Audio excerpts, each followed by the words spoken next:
উম্মাহ cartoon hub subscribe করে পাশেই থাকুন।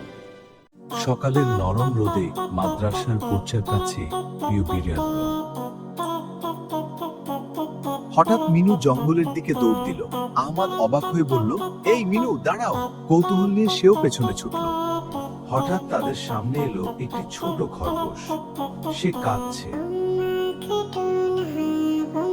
জঙ্গলের ভেতরে ঢুকে আহমাদ দেখলো উঁচু গাছ, রঙিন ফুল আর পাখির গান। সবকিছু যেন আল্লাহর সৃষ্টি। পথে তারা দেখলো একটি পাখি খুব তৃষ্ণার্ত। আহমাদ নিজের বোতলের পানি পাখিটিকে খাওয়াল। আহমাদ, মিনু আর খরগোশ একসাথে হাঁটতে লাগলো।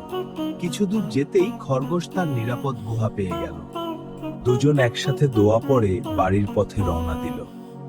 আহমাদের মনে ভরে গেল শান্তি। সূর্য ধীরে ধীরে অস্ত যেতে লাগলো। মিনু থেমে গেল। আহমাদ বুঝলো এখন বাড়ি ফেরার সময়। বাড়ি ফিরে আহমাদ ভাবলো, দয়া আর আল্লাহর উপর ভরসাই সবচেয়ে বড় শক্তি। মিনু তার পায়ের কাছে ঘুমিয়ে পড়ল।